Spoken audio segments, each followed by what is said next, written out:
네, 국민의힘 김재원 최고위원과 함께하는 정치 견제학 시간입니다. 어서 오세요. 안녕하세요. 네, 이 질문을 안 드리고 넘어갈 수는 없는데 윤석열 후보가 전두환 씨가 군사 쿠데타 5.18 빼고는 정치 잘했다라고 발언했을 그 엄청난 후폭풍에 시달렸는데 그 와중에 위원님께서 부동산과 원전 정책만큼은 전두환에게 배웠으면 좋겠다라는 말씀을 하셨습니다. 왜 이런 말씀을 하셨습니까?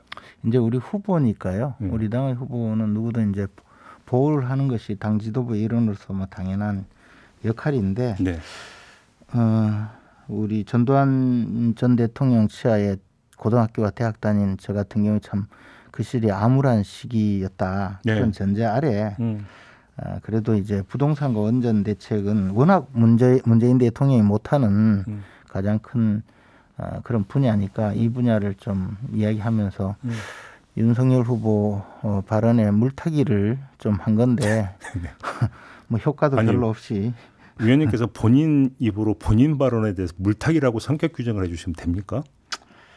뭐 사실 그렇게 이제 공격을 받았죠. 근데 사실 우리 후보를 보호하는 것도 우리 저 당 지도부의 역할이거든요. 알겠습니다. 근데 그 윤석열 후보의 그 발언이 엄청난 후폭풍을 몰고 왔던 이유는 수많은 사람을 학살하고 정권을 잡은 독재자에 대해서 공과를 논하는 것 자체가 어불성설이다. 이런 문제의식인 건 알고 계시죠? 그래서 이제 공과의 문제가 아니고 그 하여튼 조금 다른 저 어떤 측면에서 이야기한 것 같은데 네. 전두환 전 대통령에 대해서는 역사적 평가 차원을 넘어서서 지금 현재 피해를 입은 저 분들이 실존하거든요. 그럼요. 예, 그렇기 때문에 뭐 언급을 하지 않는 것이 옳다고 봅니다. 알겠습니다. 그냥 넘어가겠습니다. 저희 이 자리에서 몇 번 그 짚은 적이 있는데 이준석 대표가 당대표 도전하면서 내세웠던 공직 후보 자격 시험 있지 않습니까? 네. 어제 최고위원회에서 의결했습니까? 이제 자격 시험이라고 하면 시험에 떨어지면 아예 그 후보로 저 출마를 못하게 하는 것이지 않습니까? 우리 당의 후보로는 이번에 가점제로 바뀌었더만. 가산점제로 바꾸고 하는데 뭐 아직까지 가산점의 규모라든가 가산점이 어느 정도의 그 저 당선 당락에 영향을 미치느냐 이런 것은 전혀 결정되지 않았고 그러니까 가산점제로 연구를 해서 쉽게 말하면 이제 과락 이런 게 아니라 예 그렇게 그러니까, 이제 하겠다는 것이고 실제로 이제 경선을 할 경우에 여성 청년 뭐 이런 가산점제. 예 장애인 전부 가산점을 주니까 그 어떤 한 방편이 아닌가 싶은 그러면 정도입니다. 가산점을 주는 방향으로 한다면 뭐 충분히 시도할 수 있다 이렇게 그것도 이제 또 세부적으로 어떻게 중복을 예를 들어 여성 청년 그다음에 그러니까 시험까지 가산점을 다 받아서 할 수 있느냐 아니면 중복은 좀 인정하지 않느냐. 또 디테일에 그런 문제가 예, 있네요. 그래서 이런 가산점 문제도 또 이제 그때 가서 공천관리위원회에서 가산점의 규모를 한정하는 경우도 있거든요. 예컨대 뭐 국가유공자면서 과거에 또 저 이공계 가산점도 주고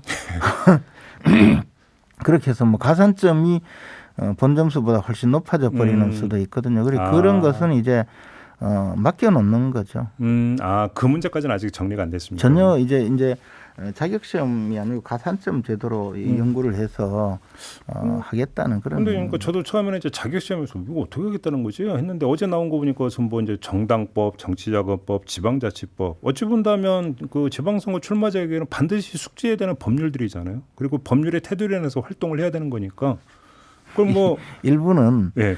그 당선되고 나면 또 이 연수 과정이 있어요. 의원들. 물론. 예. 그런데 이제 뭐 하여튼 저 지금 정당 사상, 헌정 사상 최초로 아마 전 세계에서 거의 처음이 아닐까 하는 생각이 있는데요. 그래서 저도 나중에 그 찾아보니까 옛날 독일 정당 이런 데서는 시험이 있긴 있었더라고요. 옛날에. 근데 이제 이게 저 잘못하면 그 차별 논란을 빚을 수가 있거든요. 예컨대 미국 같은 경우에 처음에 투표 제도를 도입하면서 이름을 쓰게 하는데 그것이 문맹이 많은 흑인들에게 투표를 못하게 하는 효과가 있었거든요.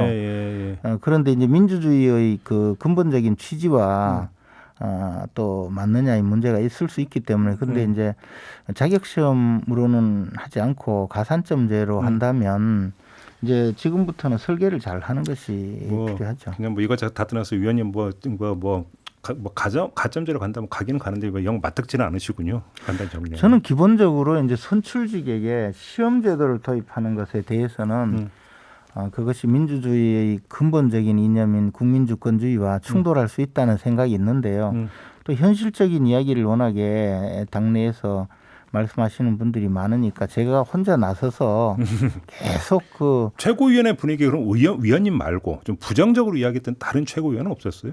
이제 가산점 제도를 한다니까 그동안에 이제 자격시험 제도와는 좀 분야가 다르지 않습니까? 그러면 가산점을 잘 활용하는 방법으로 이제 모아야 된다는 알겠습니다. 그리고 이제 시험 제도도 사실은 어느 정도 어떻게 운영할 것인가도 앞으로 이제 잘 합리적으로 운영하는 게 더 중요하죠. 근데 제일 궁금한 게 이게 그러면 지방선거 출마 희망자의 하나는 겁니까? 그래서 총선 대선까지도 적용이 되는 겁니까? 나중에 지금은 저 지방의원 그러니까 네. 기초광역의원에 한해서 하겠다는 겁니다. 단체장도 아니고 예, 그러니까 지방의원에 한해서 예. 그거는 지금 또 어찌 본다면 또 약간 논란이 될 수 있는 거 아닙니까? 이건 논란이 아니 그거는 있을 수 있어요. 선출직 똑같은 국회의원도 선출직이고 지방의원도 선출직인데 선출직에 차등을 하는 거잖아요. 이렇게 돼버리면 그잖아요. 제가 이야기는 많이 하지 않는 것이 좋습니다. 제가 당초 자격시험을 반대했던 입장이기 때문에 아니 그리고 따지고 보면 지금 대선도 이렇게 되면 그러니까 저기 뭐냐면 이 자격 평가를 해야 되는 거 아닙니까? 그래서 이제 근데 이제 아까 댓글에 오히려 대선부터 해야 되는 거 아니냐 댓글 많이 달렸거든요. 하여튼 여러 가지 측면에서 넘어가겠습니다. 네. 오늘 곤란한 질문이 많네요. 앞으로도 전혀 논란이 없을 수는 없는 주제입니다. 그러니까요. 그런데 이제 얼마나 잘 근데 이제 활용을 하느냐의 문제겠죠. 이제 다만 유튜브에 이제 강의 영상 올리고 열심히 듣고 그다음에 객관식으로 해서 가점 주겠다라고 한다면 탈락시키는 게 목적이 아니라 소양을 올리자. 네. 뭔가 최고로 그러니까 선하게 이제 해석을 한다면 이렇게 해석을 하면 예, 되는 그렇게 거죠. 잘 운영하도록 만드는 것이 더 중요하다고 봐요, 이제는. 알겠습니다. 그다음에 오늘 저기 그 여론조사 문항이 오늘 결정이 됩니까? 지금 저 선관위에서 오늘까지 확정을 하겠다고 이미 공표를 한 상태입니다. 근데 지금 이게 그 후보 대리인 간의 합의로 그러니까 결정이 되는 겁니까? 선관위 그냥 단독 결정을 하는 겁니까? 선관위 권한 사항입니다. 권한사항. 예. 그래도 이제 뭐 제일 좋은 건 합의인데 일단 시도를 해보고 안 되면 선관위가 독자적으로 결정한다 이런 거라고 봐야 되나요?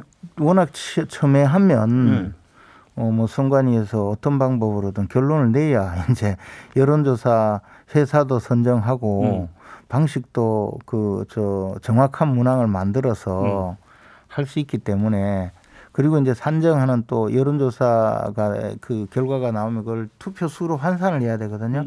환산하는 방법까지 정해야 되고 그 마지막 시한이 오늘이라는 입장인 것 같습니다. 근데 아무튼 그 양자 가상 대결 방식으로 붙느냐 사지 선다형으로 붙느냐 이 문제를 두고 어제 그 홍준표 캠프의 이현주 선대위원장하고는 인터뷰를 했는데 네. 양자 가상 대결에 대해서는 안 된다. 확실하게 이제 선을 긋던데 근데 윤석열 캠프 입장 혹시 들어보셨어요? 윤석열 캠프 입장은 뭐예요? 양자 가상 대결이 좋다라는 건가요? 저는 지금까지 여론조사 경선에 대해서 구체적으로 확인을 해본 적은 전혀 없는데요. 언론에 보면 그 가상 대결 쪽으로는 윤석열 후보가 좀 더 높게 나오고 아니 이제 윤석열 후보 측은 가상 대결을 요구하고 있고 홍준표 후보 측은 이제 4명 중에 누가 경쟁력이 있느냐 이런 방식으로 문항을 설정하는 것을 더 요구하고 있다고 듣고 있습니다. 그러면 그게 이제 우리 최고위는 전혀 그에 대해서 관여하지 않기로 했기 때문에 뭐 그에 대해서 더 언급하지 않고 있습니다. 합의를 못 보면 어떡합니까? 진짜로 그 민주당 뭐 무효표 처리 문제를 그 능가하는 그 분열 요인이 될 수 있는 거 아닙니까? 그래서 이제 그 부분은 일단 선관위가 슬기롭게 해결을 해야 되는데 슬기롭게 뭐가 있어요? 뭐 여러 가지 방법이 있겠죠. 저희들은 맡겨놓았기 때문에. 그냥 선관위로 왜 공을 떠넘기십니까? 최고위원께서. 당초부터 그렇게 됐어요. 그 당헌 당규상 네. 그 경선에 관한 권한은 선관위가 최종적으로 행사한다고 되어 있거든요. 근데 제가 볼 때는 좀 이해가 안 되는 게 사실은 경기를 코앞에 두고 룰을 짜면은 그만큼 더 이해관계가 첨예해지잖아요. 그러니까 이게 이제 골치 아픈 걸 자꾸 미루다 보니까 정치권의 최고의 이제 고질이 바로 이런 거죠. 지금 그 권투로 비유를 하자면 15회전 라운드 중에 14회 지금 막 끝나고 15라운드에 이제 올라가서 치고받고 있는데 아직까지 뭐 그 점수를 몇 점으로 예를 들어 어퍼컷을 날렸는데 몇 점 줄 것인지 정하지 않고 지금 싸우게 하는 거하고 똑같거든요. 비유가 딱 그거네요. 네. 그러니까 경기 시작하기 전에 짰어야 되는 건데 사실은.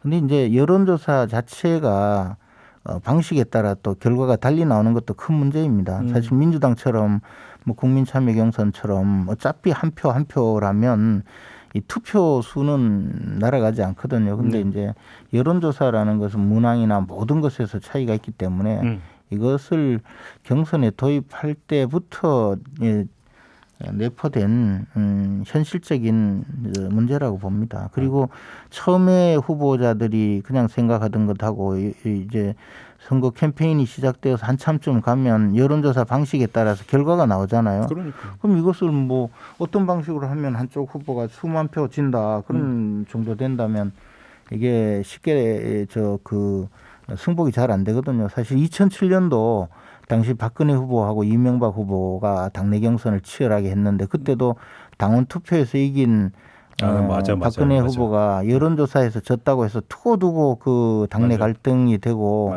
뭐 가처분 소송도 있고 저는 그 현장을 목격했기 때문에 그리고 어떻게 보면 당사자이기 때문에 이 여론조사로 당내 경선을 하는 것은 지극히 위험하고 그 경선에 참여한 분들은 승복이 잘 안 되는 방식입니다.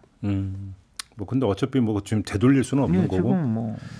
지금 그냥 지나가야 됩니다. 뭐 마지막으로 이것만 좀 여쭙고 마무리할게요. 지금 이준석 대표가 이제 그 김종인 그 선대위원장 시나리오를 이야기를 하던데 현실화 될 수 있다고 보십니까? 근데 이제 김종인 위원장은 이제 우리 당의 선거대책위원장은 중앙선거대책위원장은 그 당선된 후보가 결정하게 돼 있어요. 그러니까 결국은 윤석열 후보가 되느냐 홍준표 후보가 되느냐 여기 달려 있는 거죠. 홍준표 후보가 선대위원장으로 모실 일은 거의 없다고 봐야 되겠죠.